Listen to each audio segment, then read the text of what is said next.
all you want. You're a board, and you get the job. My own is to come and coach the players. I can't be in the board meeting, fine. I can't be anywhere around the training ground. What I went to do on holiday, it doesn't matter. I can go out. Simple and short. I can go on holiday and go and revise. The rule is not coming because there are players that came in and first week hit the ground running. They are too numerous to even pause. So that one is not even a given. You can't talk about 2%. You can't talk about 2 cases in the case of 100. Now let's get it started. Play ball! After drawing that game on Sunday against Aston Villa, Manchester United management probably has sat down to discuss the first 7 games of Ten Hag. If he has done well, he has not really done well. Let's not even talk about if he has done well. But they are reviewing his first 7 games. Now we are going on international break for 2 weeks. They have to sit down and talk about how Manchester United have progressed in the first 7 games. Okay, guys. Now these rumors are coming out from the media and everywhere on social media yesterday, today, that maybe they are looking to let go of Ten Hag. Even though that Ten Hag said that they should give him the end of the season, we have rumors of coaches being contacted already. Tuchel has been contacted. That's the rumor on the internet now, that Tuchel has already been contacted if Ten Hag is sacked during this 1 or 2 weeks that is for the international break. Another rumor is saying that if they sack him, that Van Nistelrooy will take over. So a whole lot of things about Ten Hag. We have talked about him staying, leaving. But if you look at this situation, Manchester United have only 8 points out of 7 games. Not only 8 points, they have -3 goal difference. They have not really, in quotes, played that football everybody is looking for them to play. They have bought a whole lot of players, backroom staffs, players they bought in with a heavy amount of money, but it seems that it's still not working. But now they are reviewing again. The management board are reviewing Ten Hag's situation again. Do you think that they are in a right to be reviewing him after just 7 games, John? For me, given the run of games that we've already seen, they are right to be reviewing Ten Hag right now. Because we saw it happen at the end of the season when they took about 3 weeks or 4 weeks to review his season before, and they came to the conclusion that given the rising cases of injuries, also given the fact that maybe his backroom staff may not be well equipped, and a couple of other scenarios that he painted. Ten Hag is a manager that knows how to make his case with terms of excuses. He's not scared of throwing players under the bus to make his point or to sell himself. Okay, so we know that about him. They've taken every single excuse Ten Hag has to offer this season off the table. They've hired 2 competent managers, first team managers doing well in Europe. They've hired them as his assistants, and he has both of them in. They've changed a lot of the medical staff. They fixed that one on that end. They gave him over 300 million pounds to spend this summer. He's had that. He's brought in the players he's wanted. So at this point in time, even making all these investments, to come into the season and be 14th, I think it's a letdown. Okay, now, so if you look at the situation at Manchester United now, John has said that he bought players, bought in first team management, but you are saying that you've been saying actually that this thing takes time. Yes. But now, the problem is that do the management of Manchester United have that time, even though we are hearing rumors that he's still going to stay? But, every rumor gets small truth in it. If they say they won't sack you, if they hear for your company, be like say they won't sack you. Small truth down. But generally, do you think that them having this meeting again in how many weeks after having the last one, they're having another meeting because of a manager again? Do you think that Manchester United management are doing the right thing, or probably they can see you just be like a company where it gets bored and it doesn't make board no call board meeting. Board go always call board meeting. No. You get when they talk about the meeting, no consign us. You get now when the meeting finish, we go know what they talk about the meeting. So make my United board sit down. You get INEOS team is just handling footballing activities. The Glazers are still handling some things. And as long as I'm concerned, as long as the players the Glazers brought into that side are still there, some of those players are there for business. You get? But Man United have sold some credible players recently. Last week, we just saw the Serie A last week ending, and 4 of the players Man United let go were players in team of the week. De Gea keeping 2 clean sheets, 2 penalties.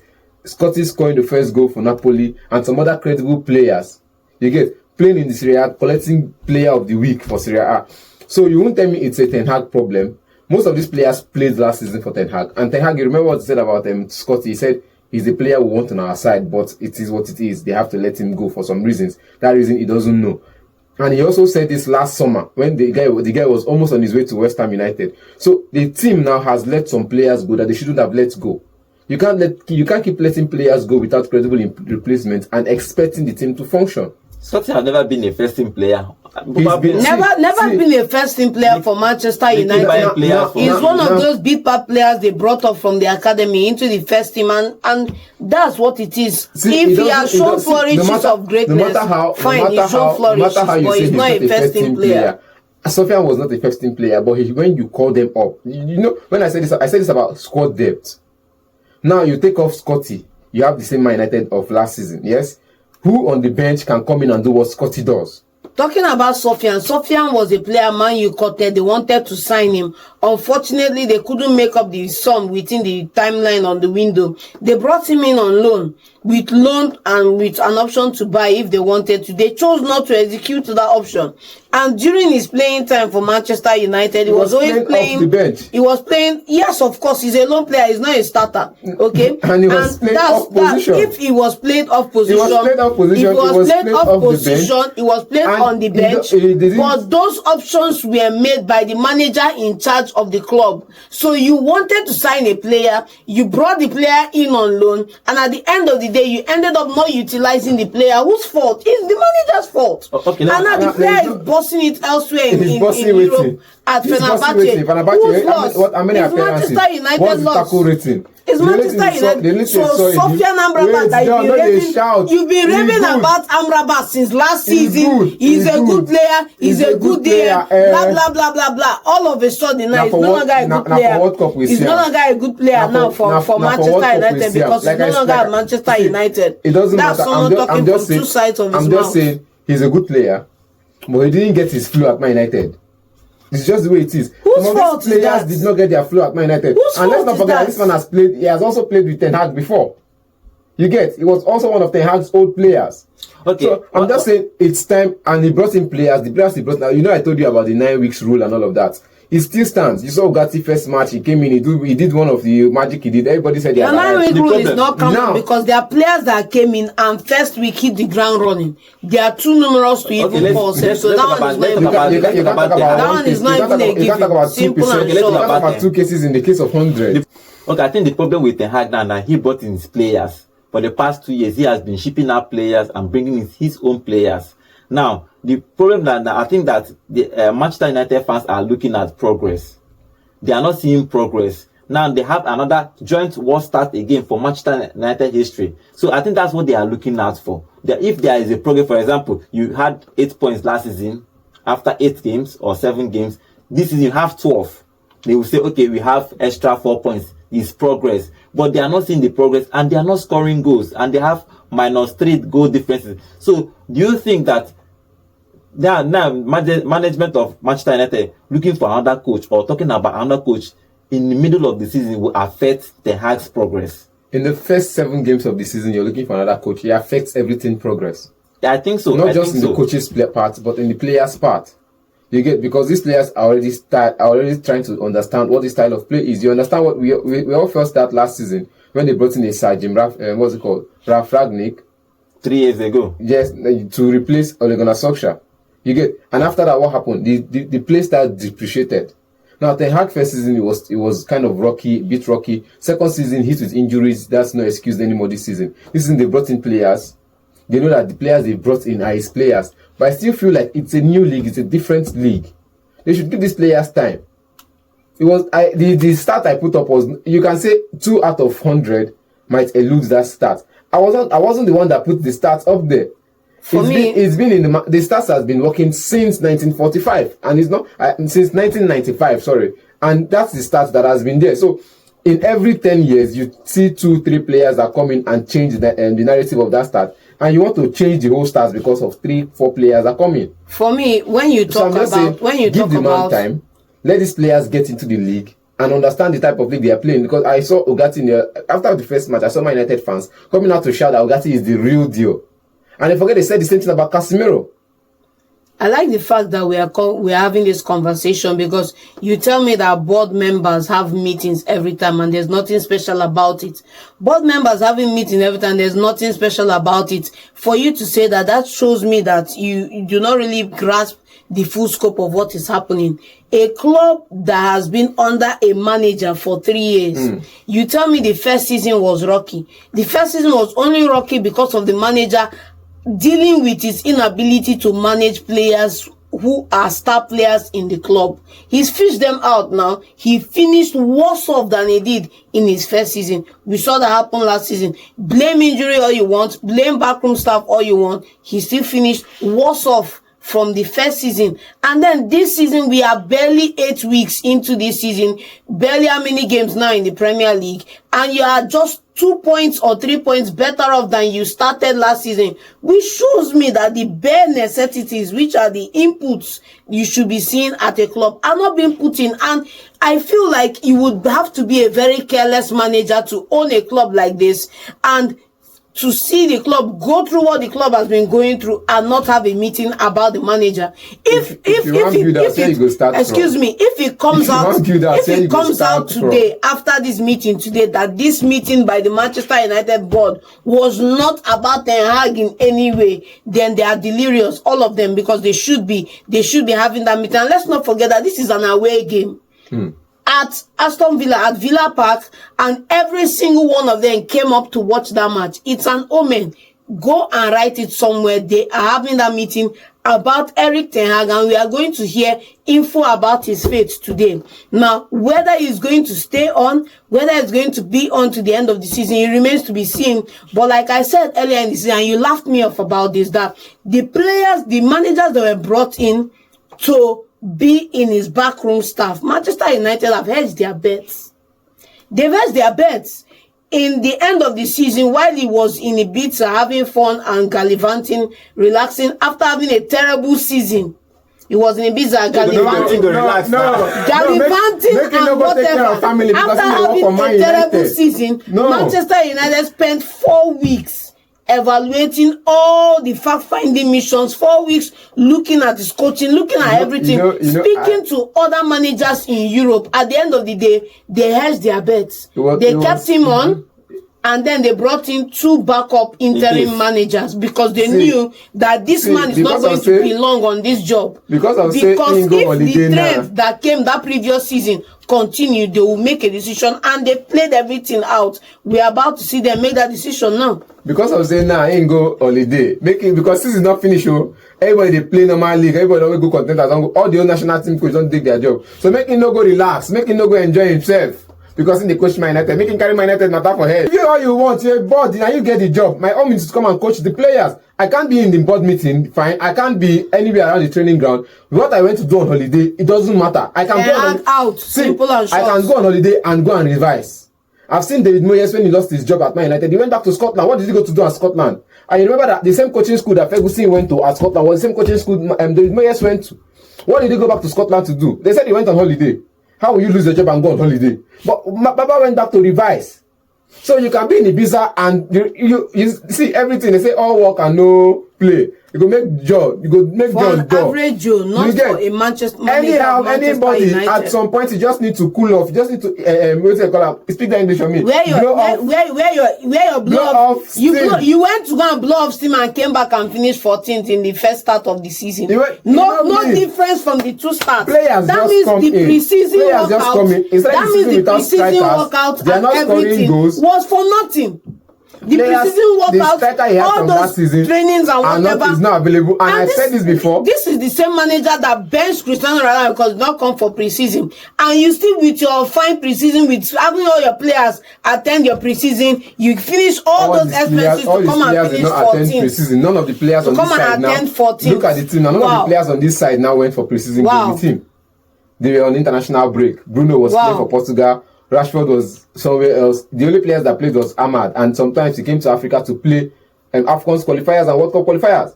So this team that is playing now, none of them played the preseason with him. So it's going to take them time to gel together. Let's see if they gel after game week 10, game week 15. If the team never gel by then, you get now you want to time. Give him time. No way. You won't give him time. You almost had him there, but it's fine. No, you almost had it. I'm not going to use my hand implication. Simple myself. and short. But I just say this man just need time. He don't need time. He has had 3 years. Come on, what do you mean by that? Most of these players came in this season. Who brought the players? Is it not him? Why are they not playing for him? You can't compare the Ajax style. Why are they not playing for him? I said this about Angie. Angie came in and Pedro Porro came in with him. You can't compare the what's it called? The Celtic style to the Tottenham style. Okay, and when he came to the Tottenham side, he want to play high line. Waiting done last season. Okay, let me ask that. Now they are going to review it, whether we like it or not. They are going to review it this week, especially this week. We'll have to see what they are going to decide. But I think that he's going to stay because he have already asked them to give me to the end of the season. I don't know if they'll have that patience, the fans will have that patience, but we'll be seeing what they are going to decide. But now let's talk about the coach they are looking out for. John has already said that they're bringing these two quality coaches, Van Nistelrooy and Rene. I think that both of them, in case work out, maybe we just leave this guy and make these two people continue. And then talking to Tuchel, if you look at these two set of coaches that are in place in case they decide to sack Ten Hag, do you think that they are quality enough to still drive Manchester United forward? Let me start with you, John. For me, any way you want to look at it, I feel that the way we are now at Manchester United, a couple of things have already gone wrong. Okay? One, you look at the players that were let go and not properly replaced. You look at the players that were brought in and do not have the right mentality that the club needs. Why did Arsenal sign Jorginho? Why did Arsenal sign Zinchenko? Why did Arsenal sign Gabriel Jesus and a couple of players they bought? Most of those players today are not playing 90% of the playtime for Arsenal. Arsenal bought mentality. One, Arsenal bought the winner's edge, which means these guys have won. They know what it takes. You understand me? And some of these things, you cannot go to the market and go and buy them. You have to bring, even if those players are players that do not fit your mold, you bring them in for the time they are going to spend with you at the club. All these things rub off. You understand me? So Manchester United, for me, have bought poorly. Look at the statement and how it's made. You mentioned mentality now, and you went to call poorly. Excuse me. Will not be in the same sentence now. Come on. Manchester United have bought poorly. Because Cassie and Varane won the Champions League with Real Madrid. These are proven winners. Look at the players Manchester United, but they bought poorly. How do you have a Ten Hag who you played with this guy in your former league? You came over here, paid over the nose to get him in, and you're making statements about this guy's work ethic that he should earn the right to wear the Manchester United shirt. You knew this, and you're coming to tell us after you spent 95 million to buy him in the first place. And it's the reality on ground now, because the player we are talking about cannot even start or has not even been playing enough games this season. So, but I'm saying with Ten Hag out of the way, Ruud van Nistelrooy and Rene have their work cut out for them, because it's going to be a slugfest.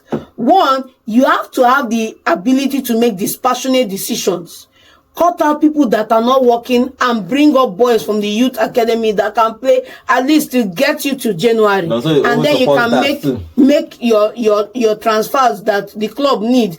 And then secondly, you have to go back to the fundamentals. I see a lot of players, the way they play and carry themselves in the way. Number one of them is Bruno. Bruno is so frustrated and flabbergasted at Manchester United that he's totally tired. Like every small thing he flips out. Because man is dying per minute at the club. But you lose a ball, you don't run back to track back to cover. That's not Bruno's case. Those mentalities and you are not acceptable. You lose the ball, you show effort. You make a mistake, you show effort. You double your effort. You keep fighting till you get it done. And we don't see these things happen on the pitch. Okay, now so if you look at the options they have, Tuchel, he talked about Van Nistelrooy, but Tuchel, I don't think his result last season with Bayern Munich was really impressive. His last result at Chelsea. Even Chelsea at the end of his run, because I tell you that about Chelsea now. After you come in, win trophy, second season. They had, but even as his end part of his Bayern Munich tenure, the whole part of Bayern Munich, they almost sacked him, but they allowed him just to finish off the season. Do you think it's a credible option? That person, John, want to make it come Man United. Yeah, that's what the media is saying actually. That person, what media is saying is. Have I said anything about Tuchel going to Manchester United here? You said so it. Please you don't misquote me. You said it earlier. Don't now misquote me. I did not say that. You so said it don't, earlier. Don't misquote me. Just go ahead and say your piece. And you're talking about this guy now, Van Nistelrooy. Go ahead and say your piece. And the man that handled go see clubs that they play for. Go ahead, Eagle, and PSV. When this man was, they were still there when this man was winning trophies with Ajax. How many trophies? Why didn't they challenge? Ajax? 7 trophies in 3 years. Don't go there. These are quality numbers. 7 trophies in 3 years. How many trophies did he win in Ajax? 7 trophies in 3 years. I just call for you, no be mistake. This players with a team he did not build. This go ahead Eagle man when he was at the job. You get now he's at Man United as an assistant coach. I'm not going to take away his credibility of being a top coach on his own end. He's a good coach. But for Man United quality, the Tuchel, the Van Nistelrooy is a club legend. But what happened after he left from Real Madrid? He finished in career for Malaga. You see, from Man United, Real Madrid, the dip was just too big. Name me one player in the Premier League or outside the Premier League that finished their career on the same level they started it. Let's go. If you want to go, let's go. That is not a demerit to Van Nistelrooy at all. I am not demerits. That's what you are doing, but you are whitewashing it now. From Man U to Real Madrid to Malaga. Please just come out. If you want to be a villain, if you want to be a villain, wear it with your full chest. Don't come in here and tell me your opinion is your opinion. I'm just saying he's not. Don't tell me that. I will say this and I will say this loud. He is not the Man United coaching quality. No matter how you say it, because I saw great coaches come to Man United and they lose their cool. The likes of Mourinho, the likes of Van Gaal. These are 2 great coaches. But what's happened for them at Man United? Only Mourinho came out to win European trophies, Europa League and FA Cup. Van Nistelrooy no reach that level. No talk true. So the truth is that if he come, he no go reach that level. I disagree. At some point they said Pochettino is better than Ole Gunnar Solskjaer. We saw what Pochettino did at Tottenham. We saw what Ole did at Tottenham. If you compare the 2 of them, you see that Ole had a better result than Poch. But nobody will agree to this. At Tottenham and Man United, they had a better result than Poch. But they wanted Poch to replace him. This same delusional, confused set of human beings as Man United fans. They want Poch to come. Now Poch is in USA, no problem. Now they want Tuchel. The coaches on the market now, none of them. I'll hit my chest and say none of the coaches in the market right now. I think aside from Inzaghi, and Inzaghi is not in the market. None of the coaches in the market right now are fit for the Man United job. I think if you look at it, probably every club that in quotes are going for a younger coach than allow him to build. Company at Bayern Munich, Maresca at Chelsea, Arteta at Arsenal. I think if they're going to take Van Nistelrooy, they have to give him time to build. Whether he's now quality for Manchester United or not, whether Tuchel is quality for Manchester United or not, we are yet to see what management will decide. But they are going to have another meeting for Ten Hag if he's going to stay back at Manchester United. Remember, Manchester United are 14th on the log and they are having this crisis. I think all this media talk is affecting Ten Hag. I think it's affecting the team too. There's a whole lot of talk about Manchester United because truthfully, Manchester United are the biggest club in England. The media will always talk about Ten Hag. The media will always talk about them and their players. But let's see what the management will decide if Ten Hag will stay throughout the season or not.